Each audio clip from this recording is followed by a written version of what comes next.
Searching for a romantic summer getaway? Escape with Rich Girl Summer, the new Audible original from Lily Chu. The exquisitely talented Philippa Soo, returning to narrate her 5th Lily Chu title. This time, Philippa is joined by her real-life husband, Stephen Pasquale. Set in Toronto's wealthy cottage country, aka the Hamptons of Canada, Rich Girl Summer follows the story of Valerie, a down-on-her-luck event planner posing as a socialite's long-lost daughter, while piecing together the secrets surrounding a mysterious family and falling deeper and deeper in love with the impossibly hard-to-read and infuriatingly handsome family assistant, Nico. Caught between pretending to belong and unexpectedly finding where she truly fits in, Valerie learns her summer is about to get far more complicated than she ever planned. She's in over her head and head over heels. Listen to Rich Girl Summer now on Audible. Go to audible.com/richgirlsummer. Oh, hey. Hey, thanks for meeting me here on such short notice. This place isn't bugged, is it? Bugged? Wait, Jamie, what's going on? It's just, you're my only lawyer friend, and I need your professional opinion. Do you see that brand new Hyundai Tucson out there? Yeah? That's all I paid for it. I think I need to get back to you on that. Do you know what you want? Yeah, I do now. Deal's so right, it almost feels wrong. Get the car or SUV you've always wanted, plus America's best warranty at the Hyundai Getaway Sales Event. The guilt is real, but so is the savings. Listen, I don't want to get in your business, but if that's all she paid for it, I'll have what she's having. It's a great day for a new Hyundai at the Hyundai Getaway Sales Event going on now. Get 0% APR for 60 months, plus 0 payments for 90 days on all Hyundai Palisade, Santa Fe, and Santa Fe hybrid models. And check out our other great deals at your Hyundai dealer today. Offer ends September 2nd. Call 562-314-4603 for details. Why choose a Sleep Number smart bed? Can I make my site softer? Can I make my site firmer? Can we sleep cooler? Sleep Number does that. Cools up to 8 times faster and lets you choose your ideal comfort on either side. Your Sleep Number setting. It's the Sleep Number biggest sale of the year. All beds on sale up to 50% off the limited edition smart bed. Plus free premium delivery with any smart bed and adjustable base. Ends Labor Day. All Sleep Number smart beds offer temperature solutions for your best sleep. Check it out at a Sleep Number store or sleepnumber.com today. Live at lunch. You are looking live. Live at lunch. Live at lunch with Ott and Hanny on 104.5 ESPN, Baton Rouge. What the hell's going on out here? Now, here's Jimmy Ott and Charles Handegriff. Yeah, for some reason or another, you sound a little taller on radio. Is it live? Is it live? Is it live? Is it live? From Mike Anderson Seafood, Wesley at Nicholson. Welcome to the Tuesday edition of Live at Lunch, 104.5 ESPN. Baton Rouge, Charles Handegriff along with Jimmy Ott and Jordan Kitchen's back in the studio. Andy Isco with us today. We do first class, second class, no class on Tuesdays. Greg Bowser with us today. Greg will be with us during football season. He'll give his take on LSU and Clemson. It is cut down day in the NFL. Lots of news to catch you up on so far, and a lot more that's going to happen by the deadline at 3 o'clock this afternoon. Jimmy, good morning. Good morning, sir. Yeah, it's a lot of stuff going on with the NFL today, and some names on the move. Saints got a starter? No. The game's not for a week and a half. Hendrickson signed?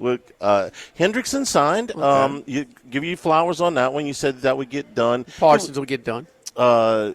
They're still arguing, but they still got some time. They do it he does it every year. Yeah. Well, almost every year. The thing is, it ends up costing him money. The owner, Jerry Jones, but the more he puts it off, the more it usually costs him.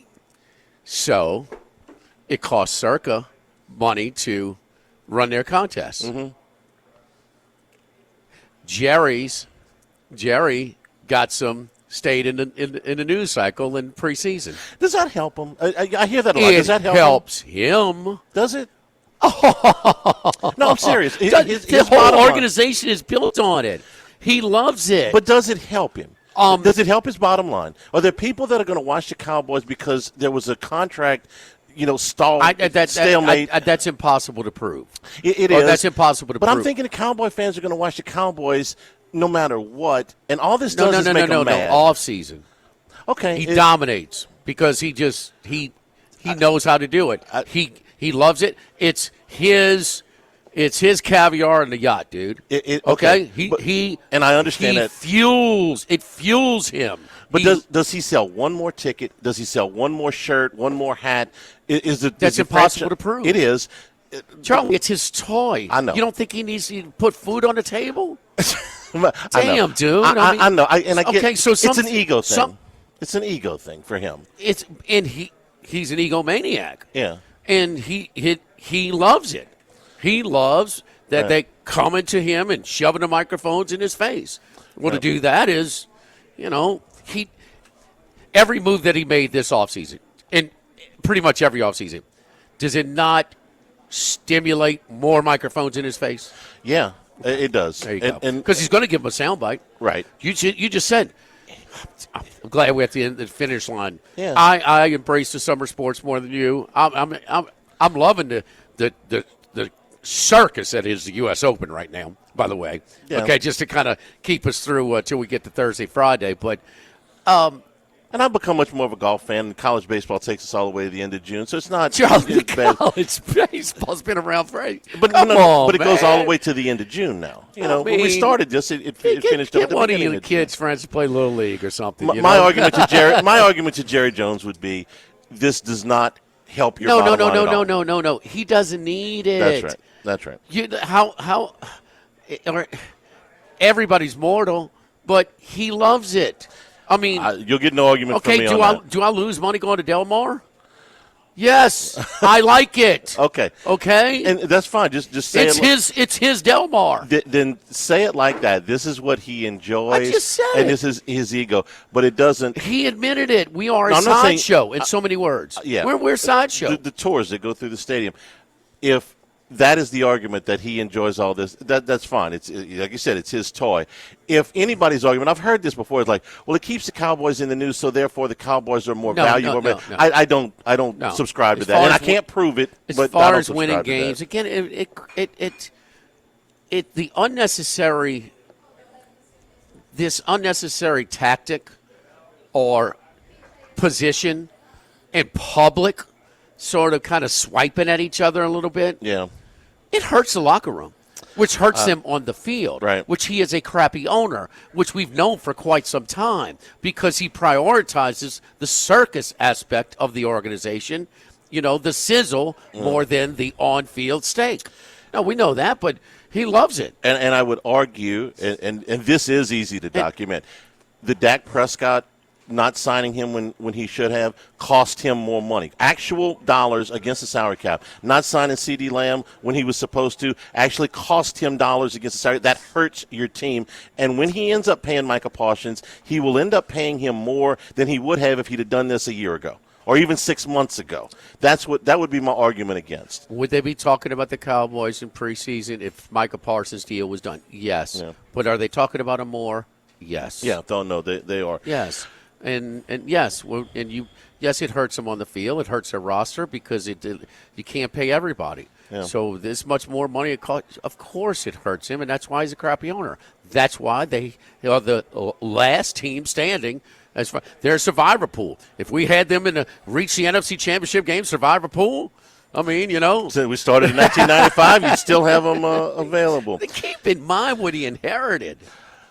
He built the initial stage. He did. Jimmy Johnson. He brought Jimmy Johnson. Guy. Yeah, that's his guy. Yes. That's his guy. I can't argue that. We'll give him credit there.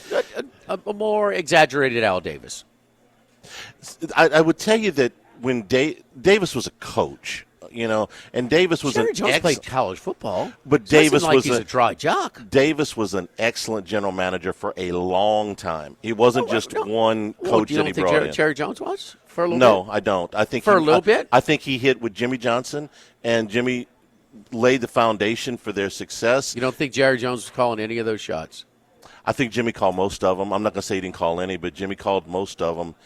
The Raiders had the top winning percentage in all of professional sports for 30 years. Davis was an until he got older, he was an exceptional talent evaluator. I don't know that Jones short a period of time. Jones did.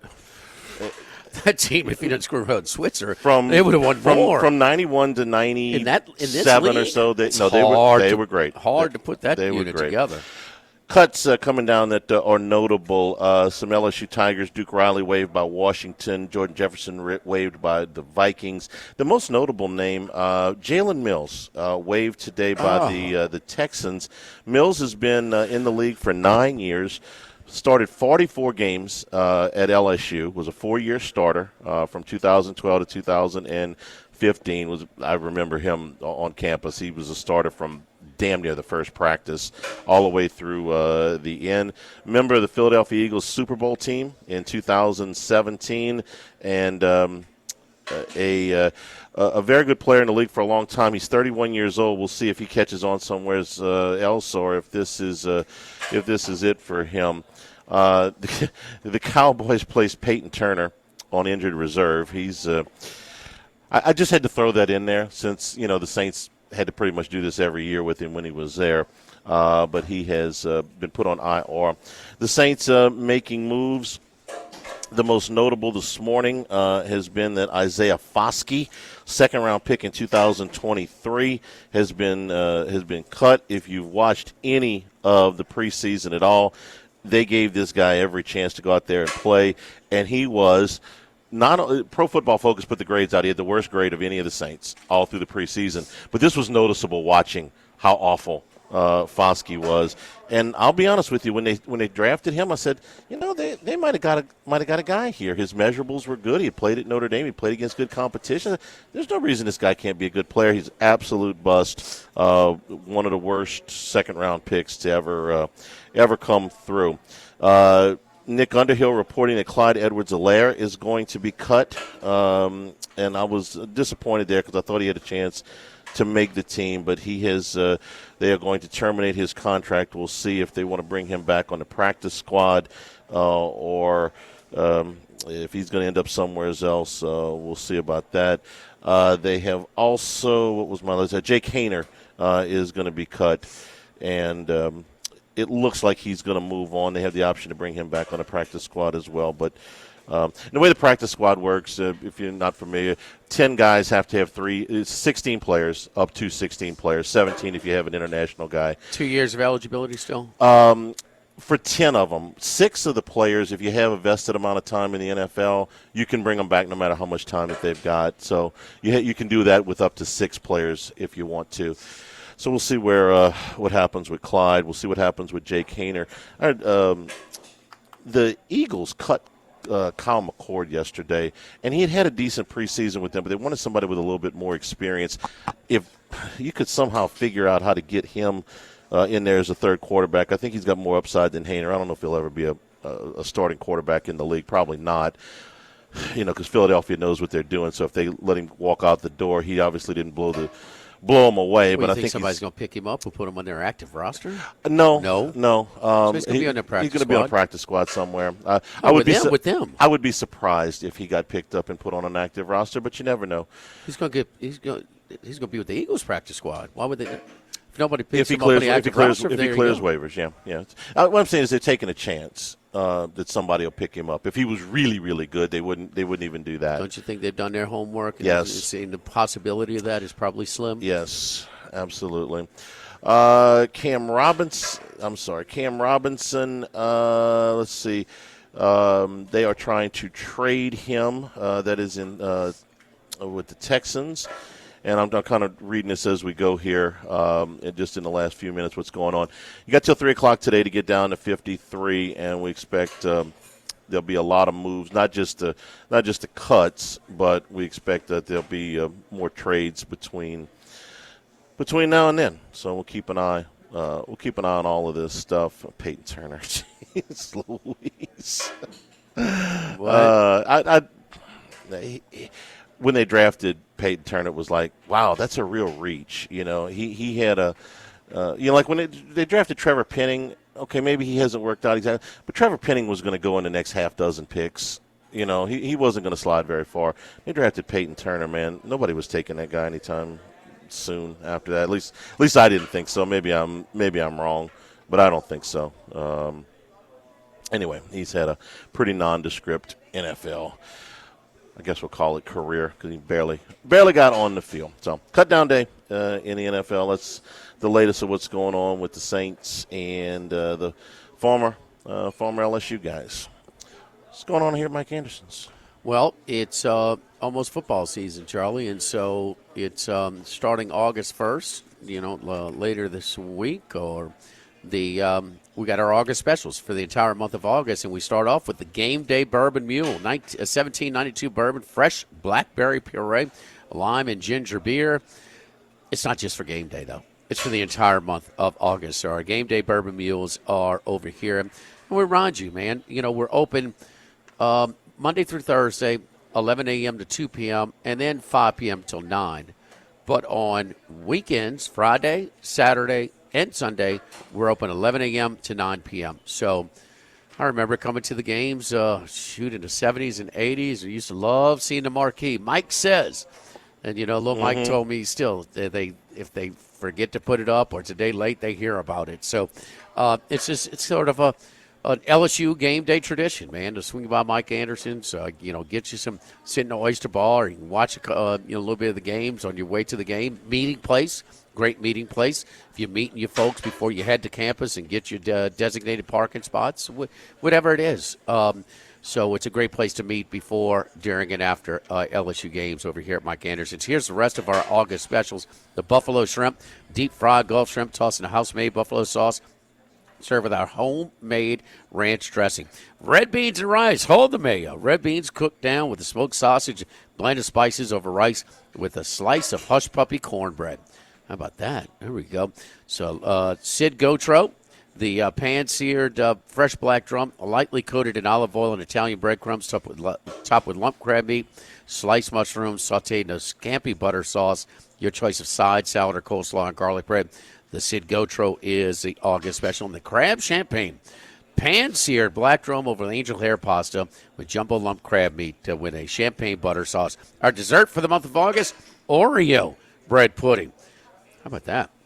Baked French bread with Oreos, topped with Oreo crumbles and ice cream with chocolate and caramel drizzles. So it's a little Oreo bread pudding a la mode. That's your August specials, in addition to our regular menu over here at Mike Anderson's. Live at Mike Anderson's, live at lunch, 104.5 ESPN Baton Rouge.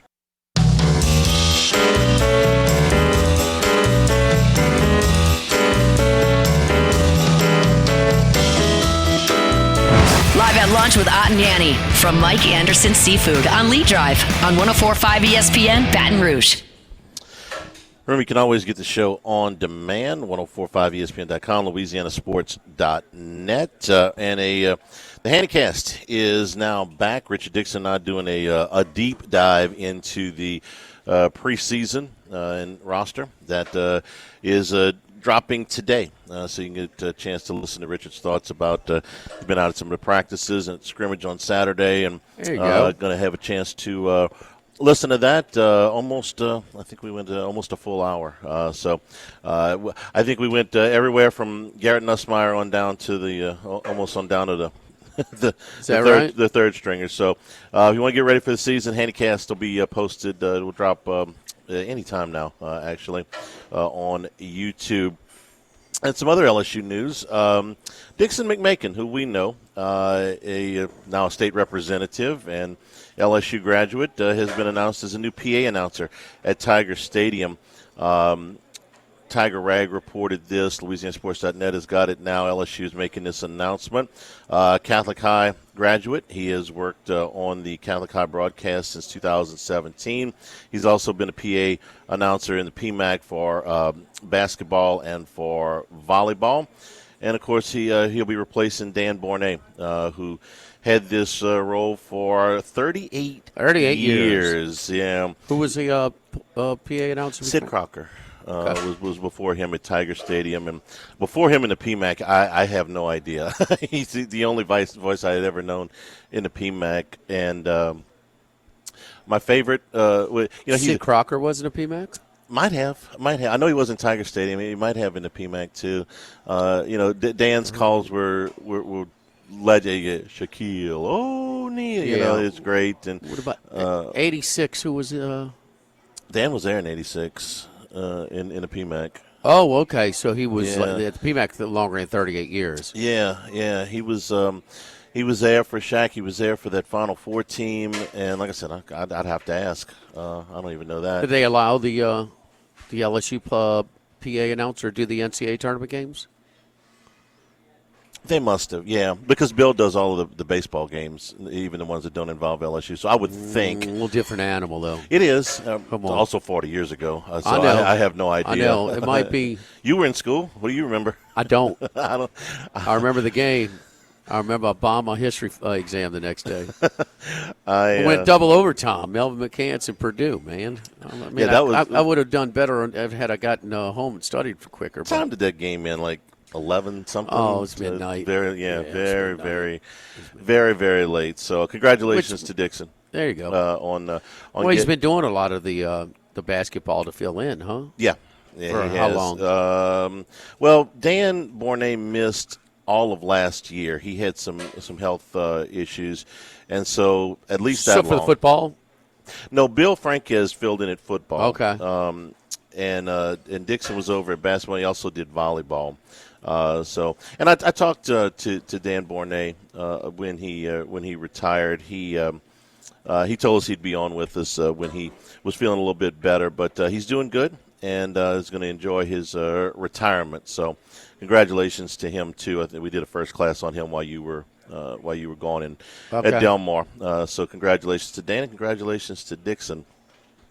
Another quarterback on the waiver wire. You ready for Tommy DeVito? Just in case you're looking for a quarterback. They tried to trade him. He doesn't have any trade value. I'm sorry. He has starting experience. You don't think he'd be a quality backup? No, I don't. Okay. I don't. I mean, okay. I would. You watch any of the Giants preseason?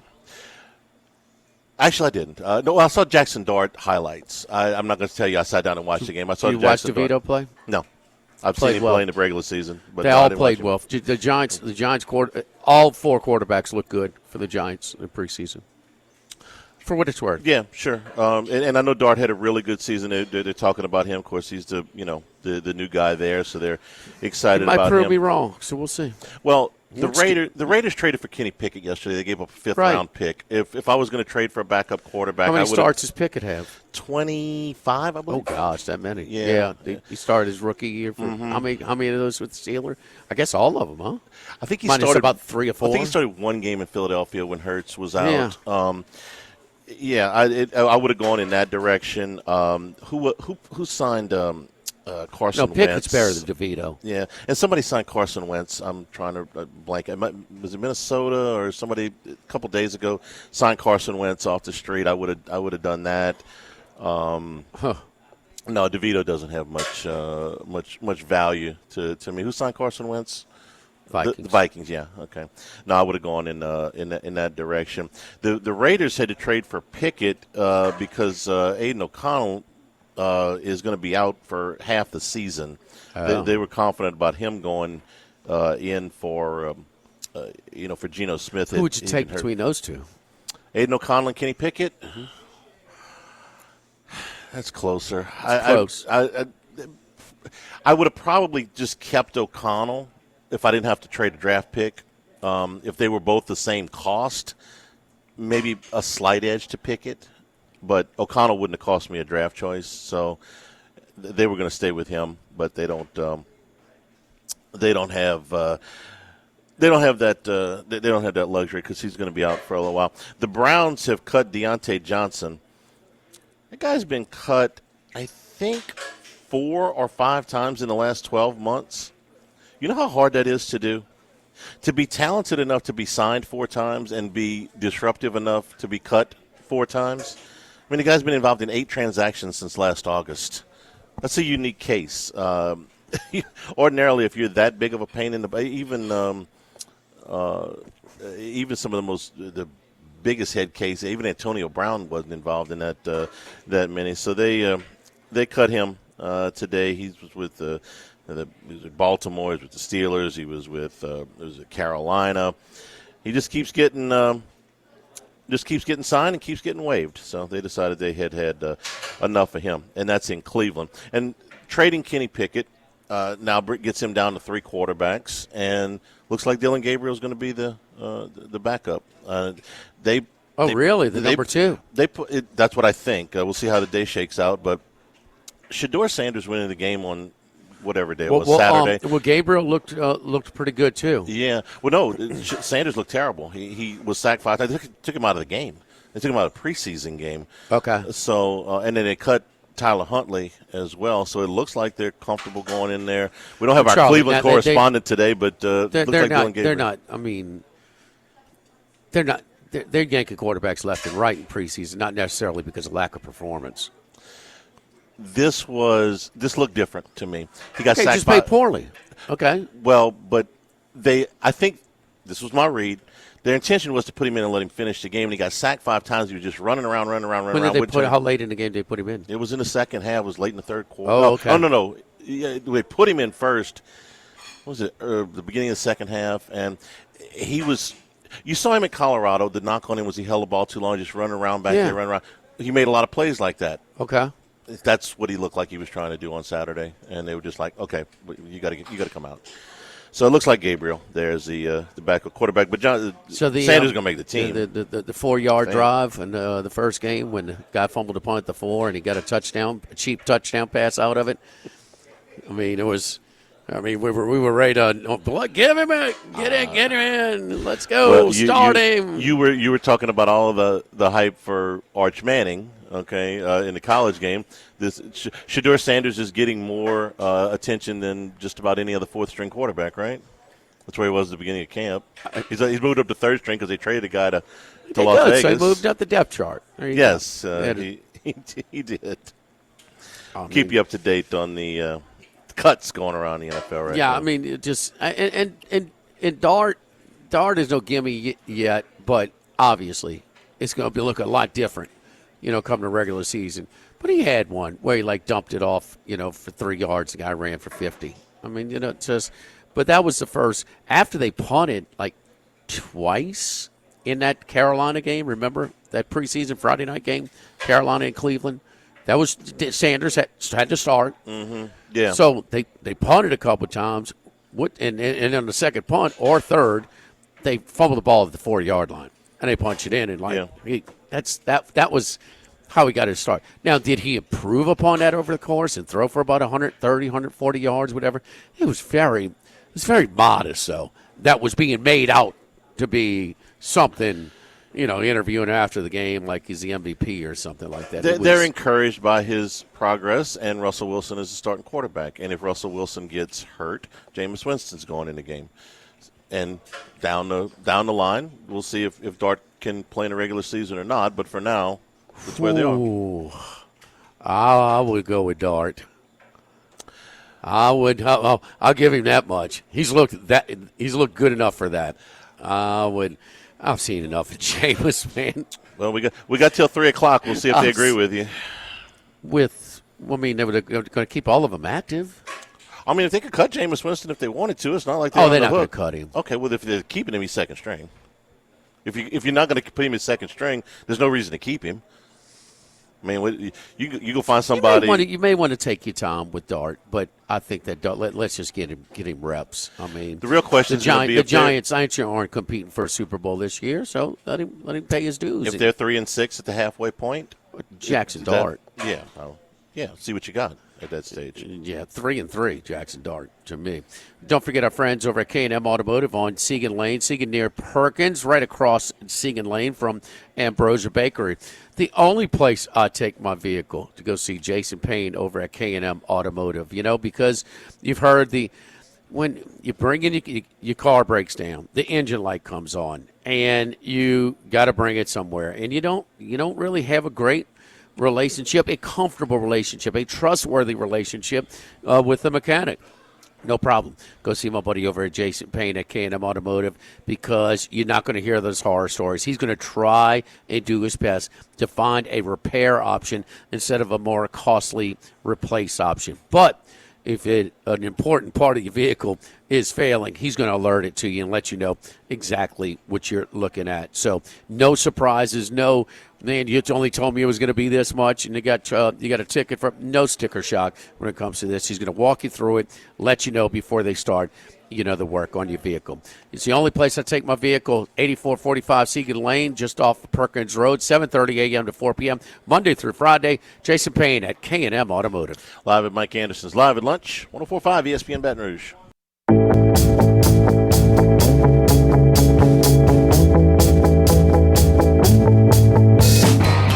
Heading out to Las Vegas, deep in the desert, lives one man. One man of many sports bets. The one and only Andy Isco. Andy, good to spend some time with you in Las Vegas, buddy. How you doing? I'm doing fine. It was a lot of fun. Wish I could have spent even a little bit more time because I always enjoy visiting with my buddies from Baton Rouge, but it's a crazy time of the year. We had a little bit of a taste of the start of college football the other day, and this may be one of the best college football weekends ever to open a regular season coming up. You like it, huh? Of course, the high-profile games are pretty strong. Yeah, I can't remember as many high-profile games early in the season involving teams that might very well be playing the final game of the season. Charlie, you? I can't remember. Ohio State, Texas is as big as it gets. When they did their home and home, and both teams on their way to a national championship or a national championship appearance for Ohio State with Troy Smith. Yeah, but they were like the second week. Right, it was not this opening week. And so, in addition to that, you got LSU and Clemson, another top 10 matchup. You got Notre Dame and Miami. No, I can't think of one. When they moved Miami, Florida State to Labor Day night, they did that for what 6, 8, 9 years, whatever. Those were not the vintage Hurricane and Seminole teams. Those games were awful. I don't think they did them about 4 or 5 years. However long they did, those were awful games. And we wanted those games from the 90s, that we had between those teams. And we never got them on Labor Day night. Those teams a lot of times played sort of in mid-October, a lot of times when LSU would play Florida.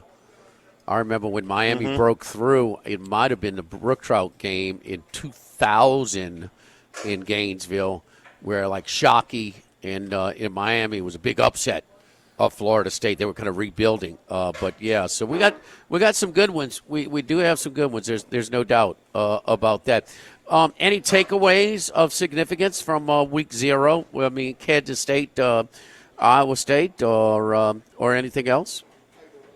No, I thought it was a good game between Kansas State and Iowa State, and I feel bad for the people who had the over in the game. And in fact, you go right back to the first series where Iowa State had several opportunities and they fumbled the ball as they're about to go in for a touchdown in the first few minutes. And then, of course, the way the game ended, although it was the right thing for the guy not to score. But I thought these were two pretty evenly matched teams, which had me on the Iowa State side in the game, and I wouldn't be surprised if we see these two teams very much in contention for a rematch in the Big 12 championship. I think both are very solidly coached teams. I think they've got some nice depth. Here in Vegas, a little concerning about UNLV and their struggles to get past a very, very mediocre Idaho State team. They were down most of the game. They ended up winning 38-31. And the thing that was very surprising, the yardage that they allowed to Idaho State. And the fact that Idaho State was in this game leading most of the way despite 4 interceptions raises some concerns. I'll be interested to see how they do as solid favorites against the Sam Houston State team next week on the road at Sam Houston. So I thought it's going to be a little bit better than a lot of people think, even though I was not surprised that they lost at Western Kentucky. Nice effort from Hawaii to come back against Stanford, and maybe Stanford will be a little bit better than people think. I think their win total is only 3, but that's going to be very tough for them to match, especially with all that cross-country travel. So that was pretty much the takeaway from several of the games that I was able to watch either live or on tape on the opening Saturday. We talk about the Power 4 teams that had non-traditional powers that had very good years last year, and a lot of times teams that have a big year like that are not used to it. They have a bounce year. It's a little bit of an off year the next year, whether it's Syracuse, Indiana, Illinois, Arizona State, SMU, all winners of double-digit games. Indiana might be able to repeat a successful season, not necessarily as strong as last year. But remember, Signetti took a lot of the kids with him from James Madison, so they had, and that was a very solid program dating back to their FCS days, and even in their first few seasons in the FBS. So I would think he's built a nice foundation for building a nice culture at Indiana. But you're right about teams like SMU and Syracuse. Well, we'll see. What was Indiana's expectations going into last year? So they've exceeded it by a lot, and they have to do it. We think so. We think Signetti's a good deal. I mean, you watch him play; they block and tackle way better than a lot of Indiana teams have done. But I've got to include UNLV in that. What were our expectations for UNLV last year?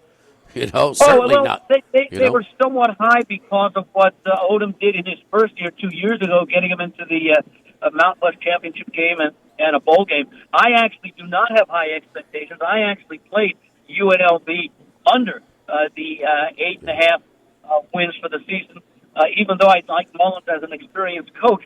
But you're talking about a program, forget Syracuse and SMU, they've had degrees of sustained success in years past. That's not been true of UNLV, and I think that UNLV is a good example of a team that enjoys limited success and then falls back, and I guess maybe a Power 5 or a Power 4 now, but it used to be Power 5 example that I could use would be a team like Washington State that gets some good quarterbacks. They'd have 2-3 good seasons, and then they'd fall back for 3 or 4 years and then come again. But UNLV can't even say that. You measure their modest successes by the decade, not by the season. So we'll see, but if I'm picking an SEC program, I want Dan Mullen over Barry Odom. Okay, I mean we've seen that. Okay, but if I'm picking UNLV, that's a pretty high bar that Barry Odom set in UNLV, and this is not hindsight. This was before they kicked off on that Saturday. The feedback we got about Dan Mullen in Las Vegas. He might be enjoying himself a little bit too much. It's a nice place to live. The other thing is, by the way, and I think I mentioned this a couple of weeks ago, UNLV, they're going to host UCLA next Saturday, the 6th. UNLV actually opened a 1.5 point favorite, and I grabbed UCLA at that point. UCLA is now a 1.5, 2 point favorite. I haven't looked to see if there was an adjustment off of UNLV's performance on Saturday, but I have to think that it's going to be a test. Let's see what UNLV does this week in preparation for one of their biggest non-conference games in years. No, they adjusted their they adjusted their power rating, a little bit, and I mean the point spread. Yeah, the point spread, the 3 points is what they've adjusted the look-ahead lines on that. You can't give up 555 yards to Idaho State and not adjust your point spread. Sorry. And 4 interceptions in the process, so there were several possessions that Idaho State didn't even get to complete. Charlie, what did we say about the first game of the college football season? Overreaction, sloppy offense. Don't overreact to ugly offensive football, but ugly defensive football. Yeah, well, get you be worried. Yeah, that's the old saying is always they say, do not overreact to what you saw last, and I agree with that. At the same time, do not fail to react because you've got to take something away. Maybe it raises some concerns or red flags. Just don't overreact, but also don't fail to notice and take that into account. At UNLV team last year, I thought it was really impressive what Odom did to navigate what was a really messy quarterback situation. Now, he ended up with a better quarterback, I think, but it wasn't by design. To have your guy quit on you after 3 games and be able to navigate that, I thought was a really nice coaching job. That could have gotten ugly. The whole thing impresses me. UNLV was awful for a long time for a lot of coaches. Okay, and you go in there and play where the Raiders play now, and it's like, it's 85% empty seats. It's just not a great environment. But next thing you know, they got 40,000 in there. People love a winner, but that's a minor miracle job what he did at UNLV. So just to say that somebody's going to sustain it when he's going to take some of his best players. He might have wanted to be a little bit more patient because I think perhaps if he had waited another year and had decent success, he would have been able to get a much better job than Purdue. No argument there. Purdue. The one thing they have, and has this helped Indiana? Their Big Ten affiliation. They're going to have some money. They're going to have some budget. So is Kansas, at that point right now where they're a little bit worried if, the Big 12 almost went, kapooey as well. I mean, are they getting it done before they drift off into the Oregon State, Washington State abyss as well? Yeah. The thing is with Mariota is that there could very well be some significant coaching changes after this season that would open up even some top tier, maybe even Big Ten programs as opposed to lower tier Big Ten programs. Andy, you like anything on the card this week? You like anything on the card this week? I actually like a couple of square plays, and one involved your LSU team, and I do like Clemson this week. I was trying to find a reason to, and I see the line's gone up a bit, but take a look. We've talked about it before on and off the air about Brian Kelly's poor record in his season openers at the LSU, and if you go back to his final 2 years at Notre Dame, he didn't have great success. And in fact, LSU itself has not had great success the last 5 years. In fact, I think the last 5 years they've lost and failed to cover. They were favored, I believe, in each game, and I think it was the COVID season of 2020 where they were like 18-point favorites over Mississippi State and lost the game outright. Now, of course, that was under Ed Orgeron before Brian Kelly came there. Clemson returns an awful lot. They are a chic pick by many people to play for and even win the national championship. I like this LSU team. It's going to be a very competitive conference, but given the slow start and given what Clemson has coming back, it's very rare that you find Clemson this short price at home. They've only been about a dozen times, like in the last 20 years, laying under 4 points. So, and they've had pretty good success. They don't cover all the time, but they win the vast majority of those games. So, I'm going to be on. I'm going to probably buy it down to 3 if I have to, since it's gone up a little bit. I didn't get in at the 2.5.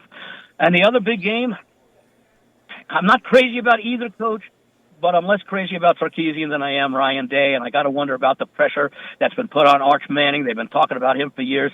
And Ohio State, defending national champs, they still return. They don't rebuild, they reload, and their reloading begins in the second half of games the preceding season, when all the guys who are starting this year see a lot of time in the blowout games that they had last year.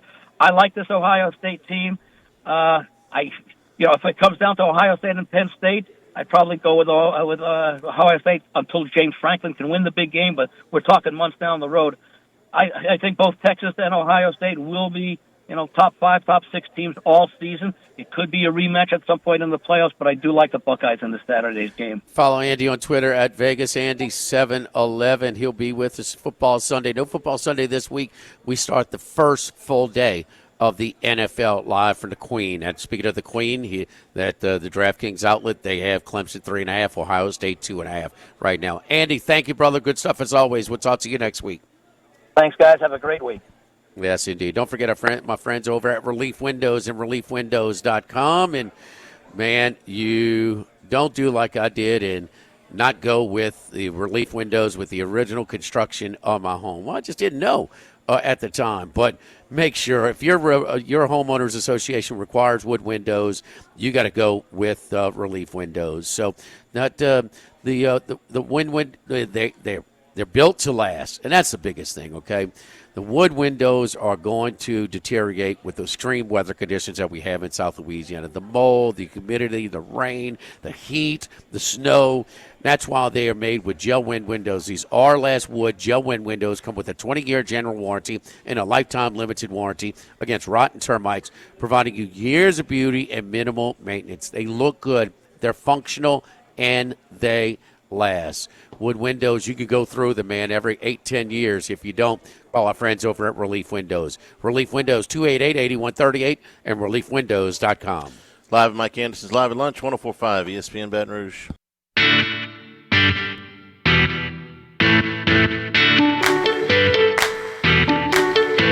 Live at Lunch with Ott and Yanni from Mike Anderson Seafood on Lee Drive on 104.5 ESPN Baton Rouge. Back here at Mike Anderson's Wesley at Nicholson, live at lunch.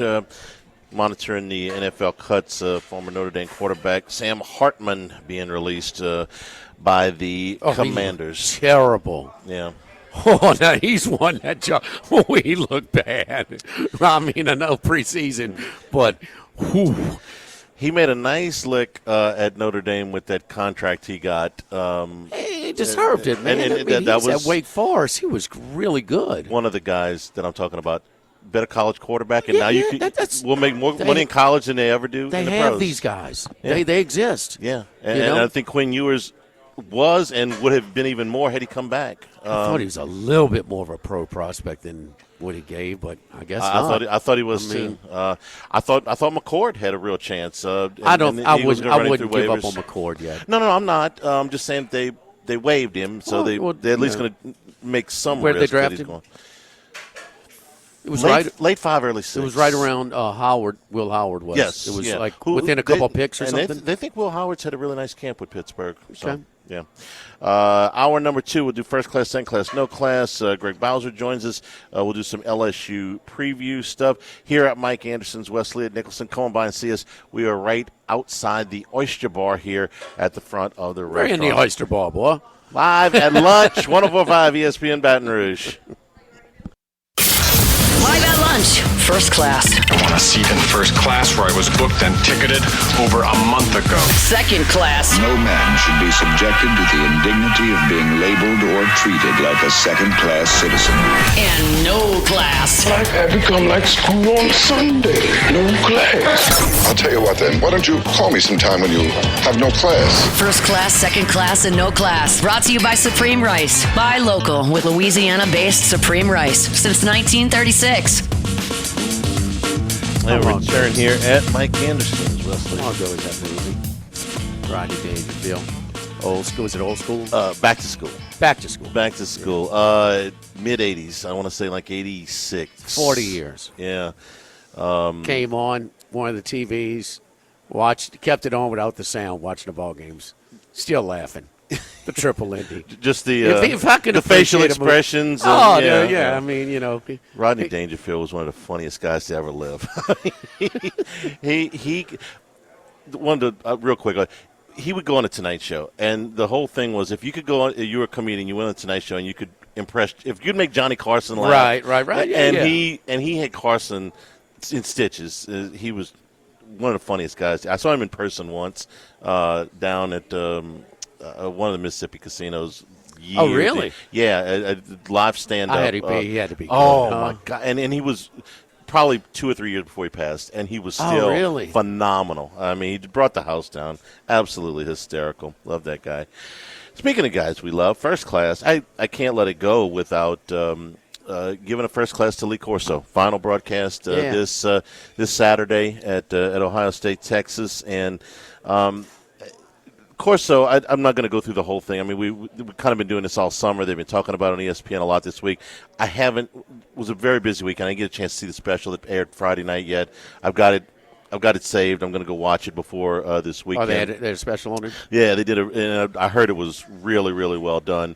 So I'm going to make some time to watch that before this weekend. But Jimmy, when you're on that long and it's still fresh, it's still exciting. I thought that the headgear thing, at some point it might get old. It never did. It was always exciting. He always was able to get the crowd going no matter where they went. Those things rarely have this type of shelf life. They don't. Huh? It's almost impossible to do that. You get tired of things. Yeah. No. And he always did it. And I know that a lot of people think of him as a showman. He was an entertainer, and he was. But I'll never forget when he came here for game day, and Gordy and I had him. We were doing the pregame outside the PMAC on the ramps there. We were about 100 feet away from him. He came over to do a segment with us, and Gordy asked him, how he what he had done the night before. He said, "Did you go out and get a good meal?" He said, "No, man, I'm doing my prep." And he had we saw his notes and everything like that. The meticulous amount of prep. It was like a coach. Now, as he got in his later part of his career, his role in the show diminished necessarily because he was struggling a little bit, but he never stopped preparing so the football, the football stuff was really the meat and potatoes of it. Then he became the entertainer, and so he had both. I loved watching him. And I'll be honest with you, I tried to make it a point to catch the picks and stuff like that, which usually I don't care about. You pick who you pick, I pick. He made it a show, and gonna miss it. I mean, he's been a staple for 4 decades for college football. So first class to Lee Corso. It's time though, and maybe even a little past you, just a little, because it's highly admirable of Herb Street to kind of help him through sort of the things. Yeah. But, it doesn't need to be compromised. But then again, if we didn't have this run, he wouldn't have been able to go back to Indiana, which was one of the massive stories of college football last year. Massive. And so we got that. And we wouldn't have had that because that was kind of cool to see him. They have that dinner with his old players and stuff Very like that. emotional about and it. kind of remember Sure. a little, kind of going through somebody, with people who can struggle with some things currently, but really that things will never come out to your brain, long-term memory. Yeah. So it's you remember exactly scores and plays and the plays. He remembered the call, the play and stuff like that in a big game and a bowl game and stuff like that. So that we got that because of it. Be an emotional day for the game day crew. I heard Chris Fowler on this morning. We know that he's got a very special relationship with Kirk Herbstreit. It's going to be a great day on Saturday for football, but it's going to be an emotional day on the game day set. Some more first class. I got to do 2 baseball things here. Paul Skeens, 50th career start. Jimmy. You remember Dwight Gooden? He was pretty good, right? Right out the chute in the All-Star game at 19, I believe it was, or 20. First 50s. He was incredible. He was incredible in that 85 season where he was, I think it was 24-3 or whatever. Yeah. First 50 career starts. Dwight Gooden, 2.27 ERA. Paul Skeens, 2.02 ERA. Even better than Dwight Gooden, who was as good out the gate as anybody ever. Nolan Ryan, by far, the career leader in strikeouts. Hall of Famer, 300 games. Through 50 starts, Nolan Ryan had 316 strikeouts. Paul Skeens has 351. Clayton Kershaw, 3-time Cy Young Award winner, 4 other times in the top 5 of the Cy Young. Through 50 starts, had allowed 368 base runners. Paul Skeens has allowed 297. This is against some of the best of the best. A Hall of Famer, a certain slam dunk first ballot Hall of Famer when Kershaw becomes eligible, and Dwight Gooden, who had as much talent as anybody who's ever taken the mound, but the drug problems got his career long term. But for those first 2, 3, 4, 5 years, Dwight Gooden was a beast. Well, and his numbers are better than all those guys. Sure. No, I mean, I saw him pitch in Wrigley Field that 85 season, and Cubs are coming off of their NL Central. I mean, their NL East at the time. And we had 3 shots and to win 1. It was odd back then where whoever had home field advantage was playing on the road the first 2. Yeah, it was ridiculous. I mean, I'm still trying to. With some things you want to jog your memory, like, what are we doing? Wait, why did we play in 85, Game 5 on the road? We played the first 2 at home. But anyway, Charlie, I saw where it's first 50 starts of your major league career is ERA, and only one is better, and that's Vida Blue. And Vida Blue was Vida Blue. It was like 1.93, 1.97, or 2. It is a fraction. I don't know, maybe 0.08 of a point difference, and that's it. That's it.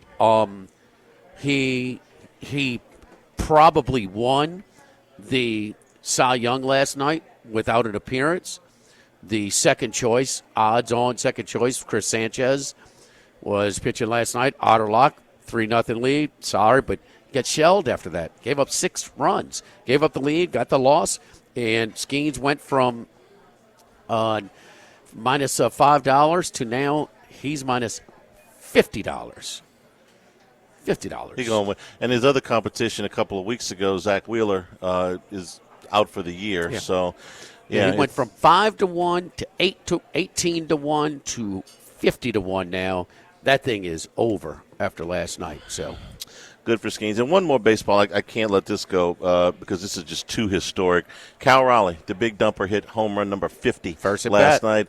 And bat number 2 in the lineup. Did you know that? I didn't know that.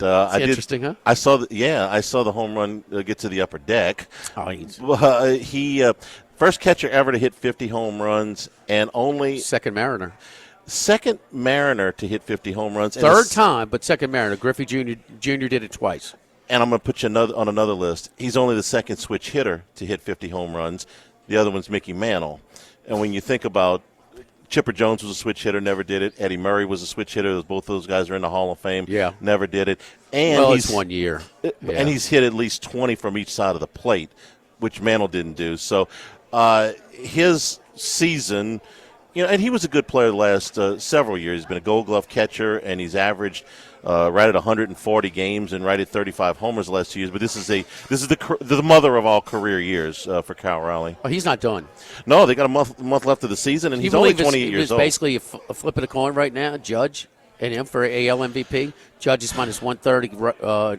Big dumper is even money. So he's going to get 60, huh? I can't tell you for sure he's going to get 60. He's got a chance, September, because he had gone like a week and a half without hitting one, and then he hit 3 in the last 2 days. He hit 2 on Sunday. Okay, so but 50, he can. He's not a lock, but yes, he's got a good chance to get to 60. 50 through how many games that they've played? That's 142. He got 20. No, he's a little. They've only got 20 games left. Okay. No, 30. I'm sorry, 30 Charlie. games, I'm sorry. 130, 132. 132 divided by 50, so that's one in every 2.3 games. So. Be close. He's got a shot. No, he's ahead of pace. He's ahead of pace. That's say he was going to get 10 in 23 games. Yeah. And I was going to have 9 to spare when he hit 60, Charlie. Cal Raleigh, the big dumper. Second class. We've been talking about these guys through all the camps. I want to do LSU players that are, I think, all newcomers posed to make some of the biggest impacts. On defense, I'll give you 2. A.J. Halsey at safety and Bernard Gooden at defensive tackle. Jimmy, in the transfer portal era, we've seen, I would think, 90% of the transfers, maybe even a higher number than that, come in before spring practice. You want to get that spring practice. You want to get acclimated. You want to get with your coaches. You want to get yourself indoctrinated into the program. So when you come in after spring practice and you are able to go from completely off the team to the starting lineup in just the summer workouts plus several weeks of August camp, you've really made a big impact. You've really made a big impression. And Halsey and Gooden have done that. I'm expecting big years out of both of them. If Gooden ends up as a starter or as a key reserve, just keep his snap count right, I think he's going to make a big impact. On offense, it's Barry Brown and Carius Kern. Brown, last year when they lost Chris Hilton, they didn't have a deep threat. Hilton is back. He made an impact at the end of last season. Brown is as close to Hilton, a clone of Hilton. They're about the same size. They're about the same speed. He's a record holder. Kickoff returns in the Southeastern Conference. I think it gives LSU a double whammy on the outside that schools are going to have to respect. And Carius Kern, I don't think he's going to start Saturday. But I do think at some point in the season he will push his way into the starting lineup. I think he's a tremendous talent. He's a huge man. And just a little bit more seasoning, and I think he'll get himself in the starting lineup. I think he's going to be an all-conference guy by the time he's out of here on the offensive line. Whether he plays some guard or some tackle, probably a little bit of both this season, but he's going to entrench himself pretty soon. Not Saturday necessarily, but pretty soon. Those are my good with a chance to be great from the LSU football. I could have picked a lot of other guys, but those are the 4 that I picked today. No class. I'm going to be real quick about this. LSU basketball, non-conference home schedule. Tarleton State, UNO, Florida International, Alcorn State, Omaha, Southeastern, Prairie View, Southern Miss. Why don't you just hang a sign outside that says, please don't buy tickets? I mean, you got to try a little bit. And the overall schedule is reasonable because they're going to play Georgia Tech, they're going to play Boston College, they're going to play Texas Tech, and they're going to play SMU. But they're going to play none of those games in Baton Rouge. Are you trying to sell a ticket? Are you trying to, give the fans something to look forward to? You got to do better than that. I'm sorry. You got to give them at least one game that's against some quality opponent. Like I said, the overall schedule, strength of schedule, I get it. They just all happen to be out of here. You got to give the fans some reason to buy tickets. Come out in December. This is, and with more, giving them more of a budget, of NIL budget, player budget, even though,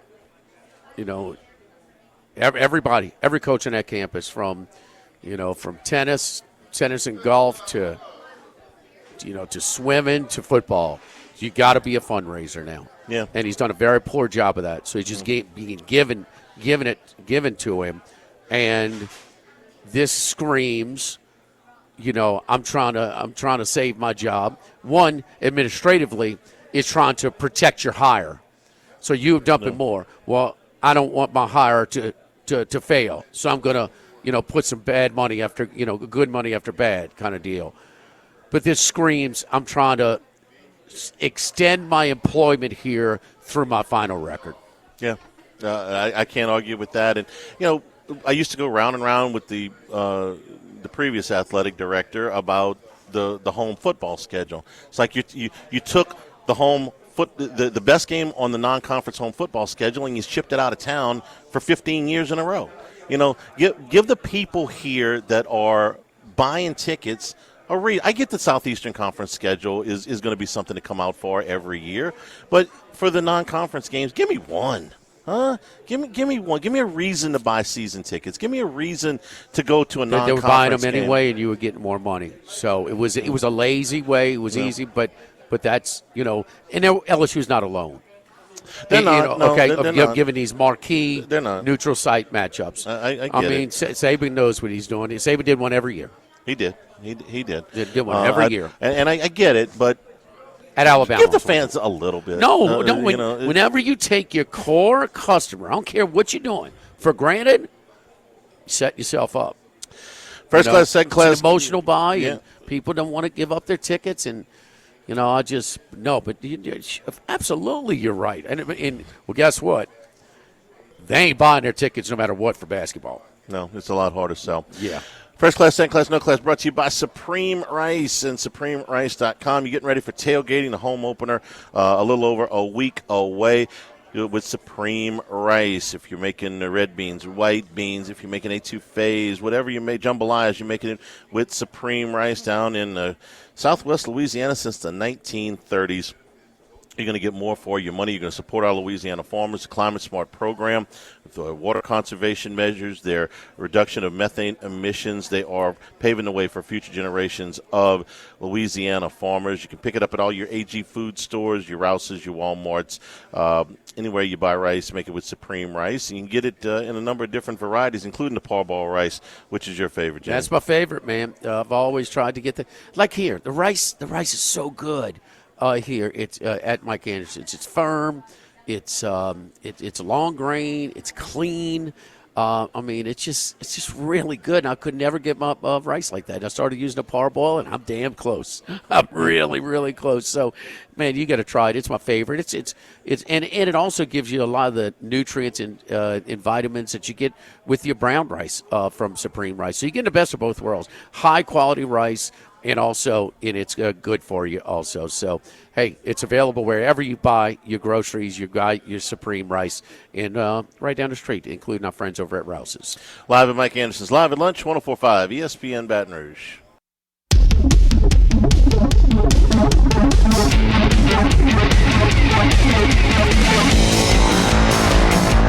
Live at lunch with Ott and Yanni from Mike Anderson Seafood on Lee Drive on 104.5 ESPN Baton Rouge.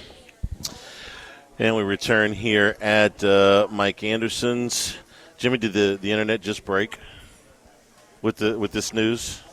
What, that Carlos Alcaraz shaved his head? Kind of a little buzz cut for the Open. Try again.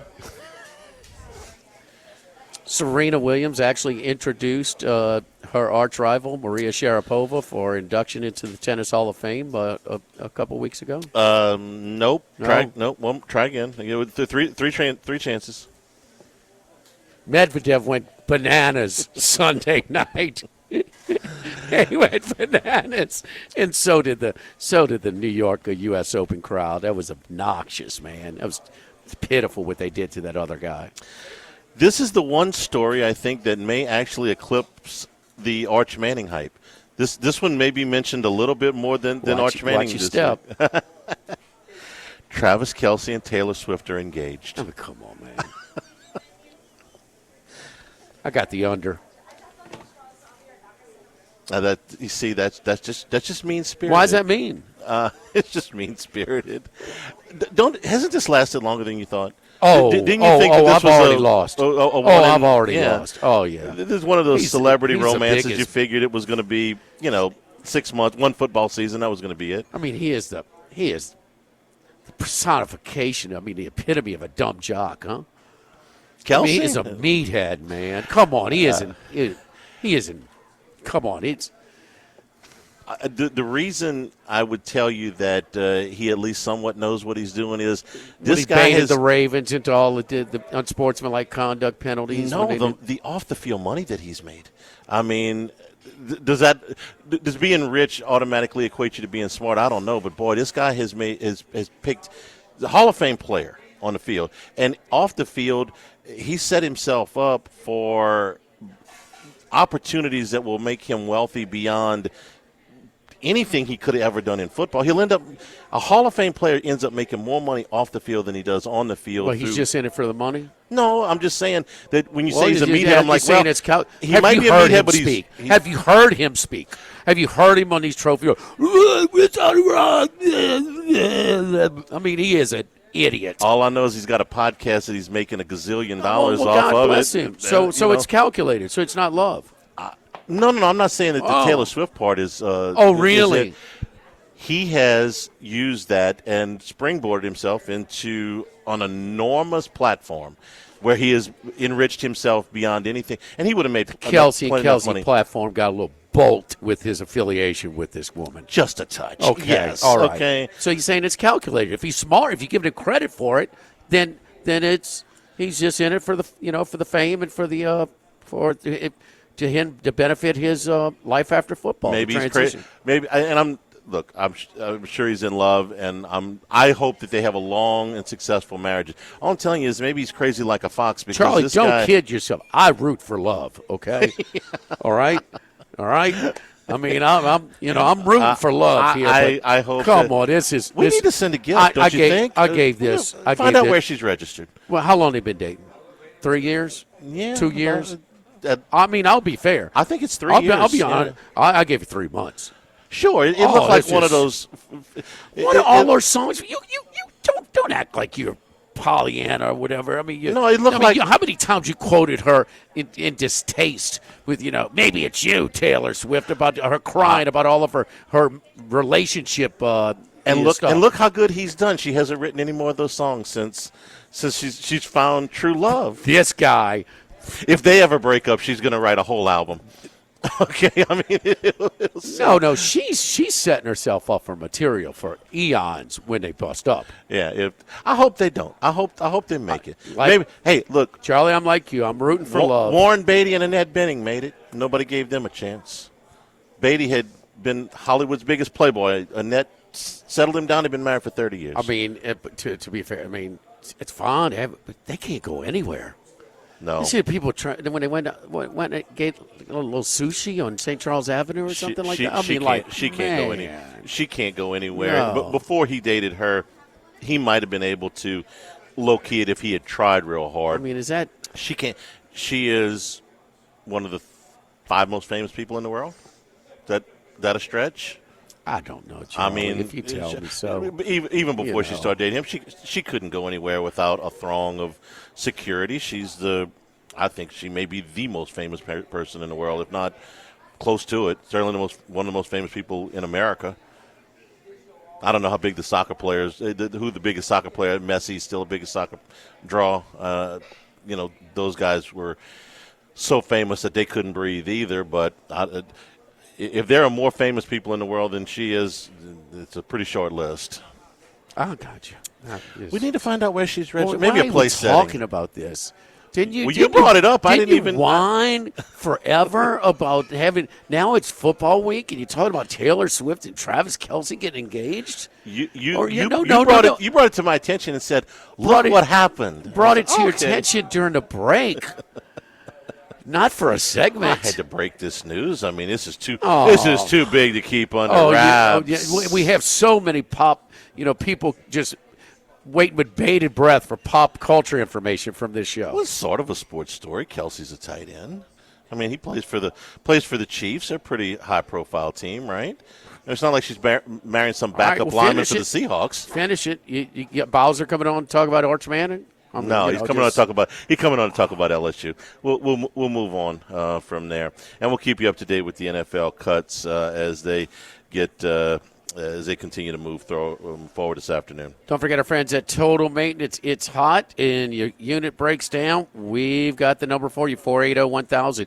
Call my friend Lucas Ragusa and his great team at Total Maintenance. Total Maintenance, one of South Louisiana's oldest and largest AC and heating companies. So they've got two offices and two totally different staffs, not to compromise either of them. New Orleans, the number is 413-3300. 841-3300. 841-3300. Of course, that's a 504 area code. And in Baton Rouge, 480-1000. 480-1000. So we have membership programs that cover all of the services and offer discounts and extended warranties. So if you do get it done, that'd be a really good idea, because if your unit's breaking down right now, you probably didn't get it checked during the cooler, milder months in the spring. So but if you wait too late, we'll get out to you. Service today, every day means you'll never sleep hot. Call Total Maintenance if it breaks down right now. 480-1000, 480-1000. Live at Mike Anderson's Live at Lunch, 104.5 ESPN Baton Rouge.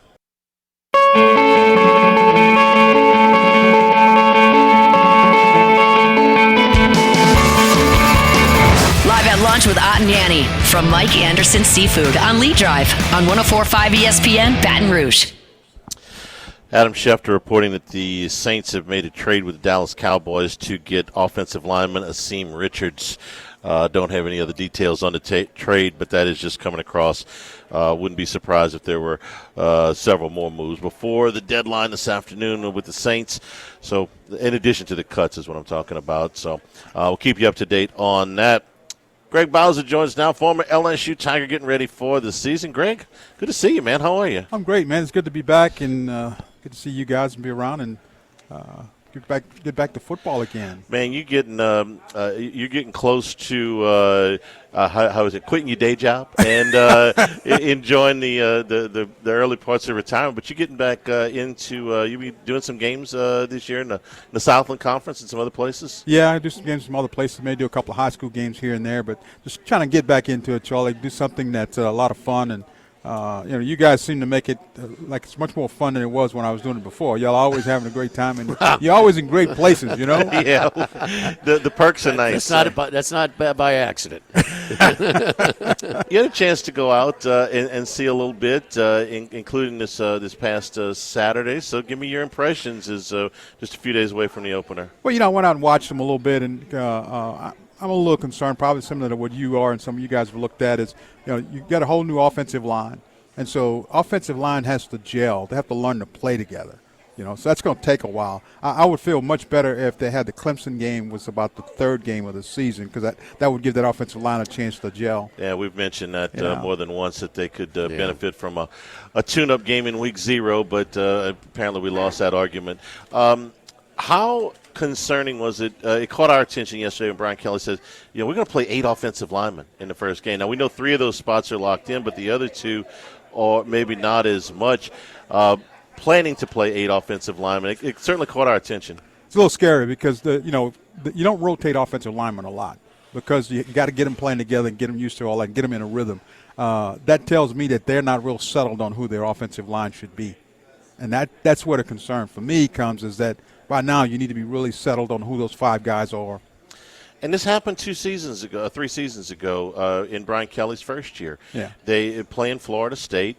They had an offensive line out there that they had to reconfigure by the time, not just the second week, but the third week as well. I was watching that game the other day, and it was the opening drive. It was an errant snap that really, knocked out that opening drive where Jaden Daniels had one snap basically over his head, and they were down 2nd and goal at the 5, and they ended up back at the 20 after kick a field goal. So, and the center here is fine. That's actually the least of their worries, Braylon Moore. But having those pieces in around him, it's a lot of young players. A lot of young players. Those two tackles and guards have really got to step up. And, what concerns me is the fact that LSU didn't run the ball very well last year. And so I don't know if they're going to be able to run the ball well at all this year. If you can't, that means you're going to expose Nussmeier a lot of times in passing situations. And can they protect him? And that's the big worry. Can you protect him enough to where you can go a whole ball game? Because they're going to throw the ball a lot. And I think they'll throw it a lot more than they would like to early on. Here's my hope for the run game is that with the speed they have on the outside now, it is going to force teams to back up just a little bit because, okay, you might expose Nussmeier to a hit, but he's going to be able to throw the ball over your head if you don't play too high. Yeah. If Brown and Hilton are in the game at the same time, and this is going to open up things, I think. I love Trey Green. I think there have been days out there where he may have been the best player. And you have these things, the ability to throw the ball over your head, this huge tight end, I think that will I'm hoping, make it a little bit easier on this offensive line. Not necessarily against Clemson, okay. But as the season goes on, I'm hoping that deep passing game opens some things up. Like to Greg's point, I mean, Will Campbell just got taken in top 10. But that was his first game. Yeah. The Florida State game. It's a tough assignment. Yeah. It was. It's timing. Because what happens defensively when you have a young offensive line, what you do on the defensive side is you run games, especially when you're in the passing game. You run twists, you run in and out, which is ends and tackles. See if those guys can pass those guys on.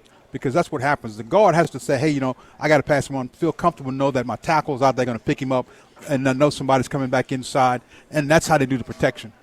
Yes, you're trying to confuse him even more, which they're more likely to, more prone to, but you don't necessarily have to bring extra pressure because you think you got a match up there. So I'm worried about, Charlie, your quarterback can still jump routes and he can still have safety help. They're going to have a lot of guys in coverage. Yeah. The timing of this matchup, I agree with Greg, is very concerning. If I'm Clemson defensively, I will play very little man-to-man against this team because I think I can get home with some extra pressure up front. And I'd do that and really try to pressure them because, one, Nussmeier is not knowing to run the football. He'll try to relocate and throw it, but he's not going to take off and run and hurt you. So I think you got to do that. That scares me because then, as a defensive guy, you're going to pin your ears back, especially on obvious passing situations, and totally ignore the run game to get to him and get him off his spot. The other thing that could come to play, maybe you run draws and screens a little bit. Of course. Slow that pass and rush down a little bit. And we've seen a little bit of that. It's not these slow developing screens that I think they're going to be prominent. The things that the Saints used to run, you got to work on that. But the bubble screens, I would love to see a return of what they ran an awful lot during the Miles era, which was the peekaboo screen in the center of the field. It doesn't require quite as much timing. It's a little bit easier to run than allowing everybody up the field for an outside screen. When they ran that thing with Charles Scott, it worked almost every time, and they'd run it about once a game, and it was almost always a productive play. Things like that that I'm hopeful for. On the defense, however, they have brought in so many players. You're a defensive lineman. What would you say was the maximum amount of snaps you could play in a game, just as a percentage, and still be at your best? It would depend on what the team's doing. If you played somebody like a Florida State back in the day who threw the ball from sideline to sideline, well, you're running those defensive linemen, so that reduces it.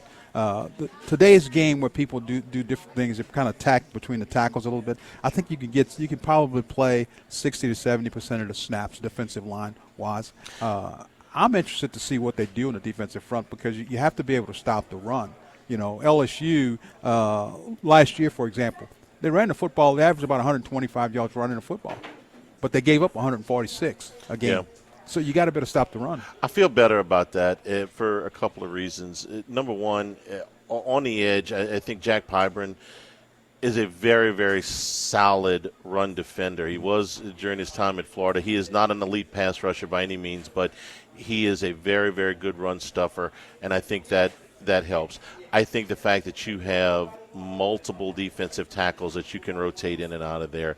Look, last year when we were in August, it was like, God bless, if they lose Jacoby and Guillory, they're going to have to put freshmen out there. And what happened? They lost Jacoby and Guillory, and they had to put freshmen out there, and this is leading to your point about the run defense. If they lose one guy, they still got 3 or 4 other guys, and they haven't even had to use any of the freshmen there.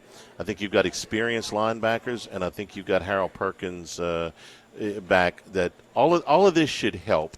You know, think about Harold Perkins, though. You have to ask yourself, Charlie, where are you going to play him? Outside. He's at the Star. He's outside.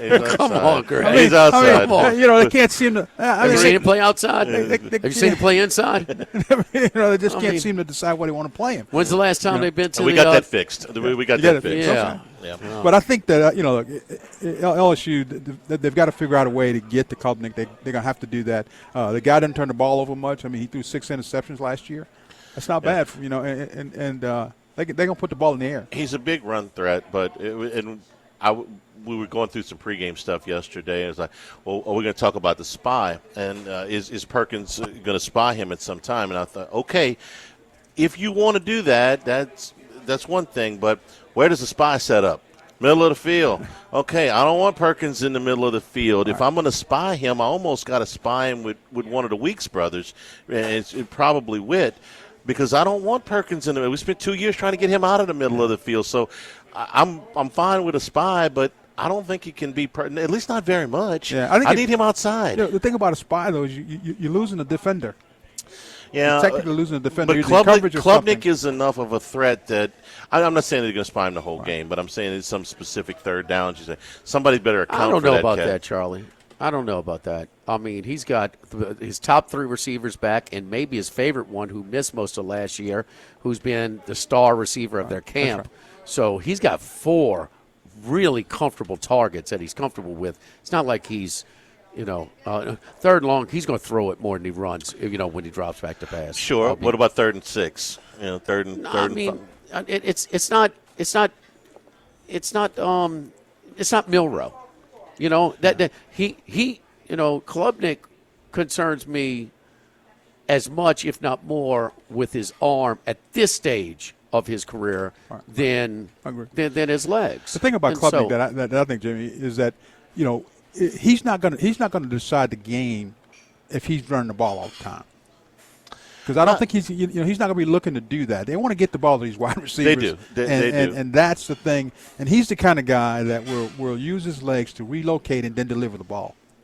And he moves very well. And I don't think he's not going to have a Jalen Milroe. At least I hope not a Jalen Milroe type game. He won't run the ball that much. It's those. If the difference between them ended up 3 for 12 on third down and 6 for 12 on third down. I think you're going to use your guy more in coverage on these 3rd and 6s than you will as a spy. Yeah. And you may be right. Because again, I think when you use a spy, you take a guy out of coverage. And I don't think I want to do that. A year and a half ago, maybe not. Yeah. But no, right now where he is, all of his targets coming back, they have the pieces in place to have less of that learning curve on this ugly week of offensive football. If you want to come, I'm a kind of guy, I'd just soon come after him. I'd just soon blitz and make the ball come out quick and then come up and make a tackle or something rather than try to use a spy on him. They're going to bring pass rushers in the game on third down. Patrick Payton, who was a terrific player at Florida State, I don't think is going to start on Saturday. But if it's 3rd down and 8, I would certainly like to see him in the game, and I think they may kick Pyburn down on some of these 3rd downs and bring in yet another Jamari Butler or somebody else, or even if Perkins himself lines up on the edge. Yet last year, LSU struggled at safety. They have upgraded at that position. When you went out there and looked, does it look as good as I think it does? Because it was rough a year ago. Yeah, it's hard to tell, though. For me, when you look at the offense, from what they were doing in the scrimmage, especially Saturday, I mean, it's just tough to tell if they really look that good or, and so what I tried to do was to look and see if you felt like everybody was in the proper spacing. And from that perspective, it looked really good. It looked like they were in the right places. They knew what they were doing. And so they could make the play if it was full speed and go on like that. So it's going to be interesting to see what happens with them. Defensively, can the corners hold up? And it's all going to come down to the pass rush.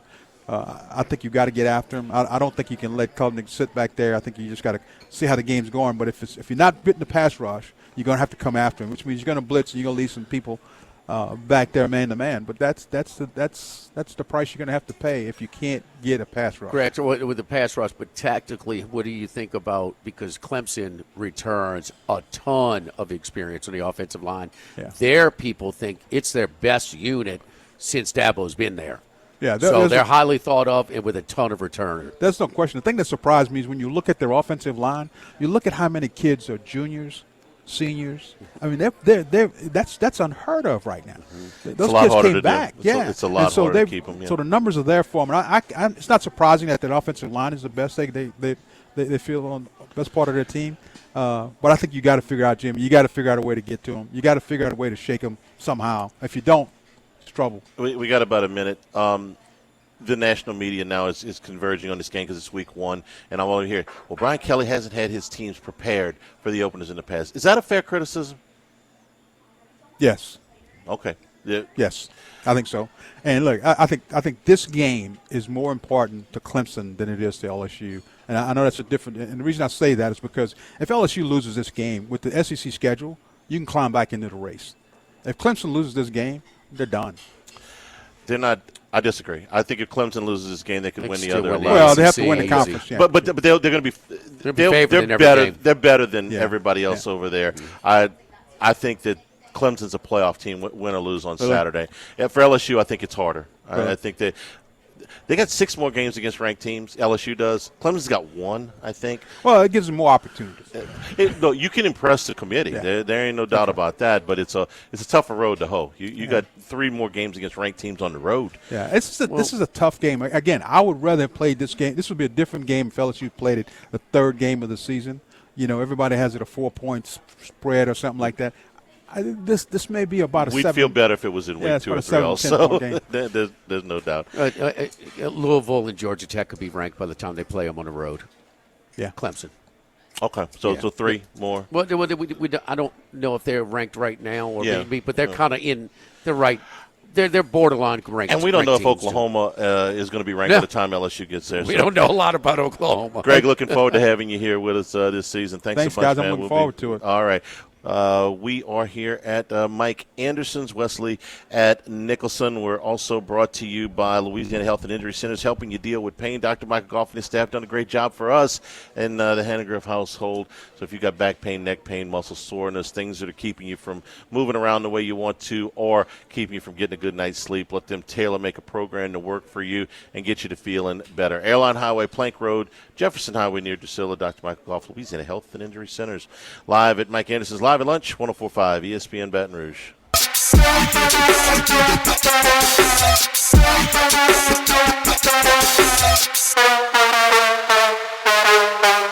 Live at Lunch with Ott and Yanni from Mike Anderson Seafood on Lee Drive on 104.5 ESPN Baton Rouge. Here's the details on Saints and Cowboys trade. The Saints get offensive lineman Asim Richards and a 2028 7th-round pick. The Cowboys get a 2028 6th-round pick.